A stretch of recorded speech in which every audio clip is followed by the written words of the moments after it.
inhabituels liés à la grossesse. Pendant votre grossesse, votre corps subit de nombreux changements, tant internes qu'externes. La plupart de ces changements sont attendus, comme la croissance de votre ventre et les changements hormonaux. Certains d'entre eux sont un peu plus inattendus. Nous examinerons les problèmes les plus courantes pendant la grossesse, ainsi que celles qui sont un peu plus inhabituelles. Nous allons voir ensemble les problèmes les plus courantes. Acné. Alors que certaines femmes ont un teint clair et éclatant pendant la grossesse, pour d'autres, c'est le contraire. Qu'il s'agisse de points noirs, de points blancs, de boutons aveugles, bosses rouges et douloureuses, ou d'une combinaison de ces éléments, les hormones peuvent déclencher des poussées d'acné. Cela est généralement dû à une production excessive de sébum en raison des fluctuations hormonales. Ces boutons peuvent apparaître sur les épaules, le cou, le visage et le dos, et occasionnellement sur d'autres zones. Évitez les remèdes contre l'acné contenant de l'acide salicylique pour traiter votre acné. Essayez de vous en tenir à boire de l'eau et d'utiliser un nettoyant doux et une crème hydratante qui n'obstrue pas vos pores. Vous pouvez également faire des masques à partir d'ingrédients ménagers courants comme le miel et l'avoine pour traiter votre acné naturellement. Mal de dos. Vos ligaments se relâchent naturellement pendant la grossesse pour se préparer à l'accouchement de votre bébé. Votre posture est également modifiée en raison du ventre que vous portez. Ces deux problèmes peuvent contribuer aux maux de dos. Essayez de vous asseoir dans un fauteuil confortable doté d'un dossier pour soutenir votre dos et éviter de rester debout pendant de longues périodes. Reposez-vous souvent et surélevez vos jambes lorsque cela est possible. Ne soulevez pas d'objets lourds pendant votre grossesse. Un bon massage en position assise peut également aider à soulager une partie du mal de dos.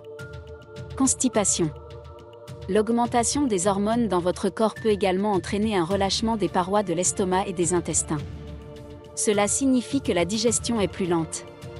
Votre volume sanguin augmente également. Vous devez donc boire beaucoup de liquide pour tenir le coup. Un pruneau de temps en temps peut aussi aider à faire avancer les choses. N'utilisez pas de laxatif. Si cela devient un problème pour vous, demandez à votre médecin de vous proposer d'autres solutions, car l'effort peut provoquer des hémorroïdes. Crampes. Les crampes musculaires dans les jambes, les cuisses et les pieds sont très fréquentes pendant la grossesse. Bien que la cause n'en soit pas établie, on soupçonne qu'une pression supplémentaire sur les vaisseaux sanguins et les nerfs du bas du corps peut provoquer ces crampes. Vous pouvez essayer d'étirer le muscle ou de le masser lorsque les crampes surviennent. Vous pouvez demander à votre partenaire de vous aider à le faire si vous ne pouvez pas l'atteindre. Veillez à ce que votre alimentation contienne suffisamment de calcium, de phosphore et de potassium, car cela peut également avoir un effet sur les spasmes musculaires. La miction. C'est un problème constant pour la plupart des femmes au cours du dernier trimestre et parfois même au cours du premier trimestre. Au début de la grossesse, il peut être causé par les changements hormonaux et vers la fin, il est généralement dû à la pression exercée par le bébé sur votre vessie. Reflux et brûlure d'estomac. Cette sensation de brûlure dans votre poitrine, généralement après avoir mangé, est très probablement due à des brûlures d'estomac. Vous pouvez également ressentir des reflux acides ainsi que des douleurs au niveau de l'estomac lorsque vous vous allongez ou vous penchez. Plus d'un quart des femmes souffrent de brûlures d'estomac pendant la grossesse.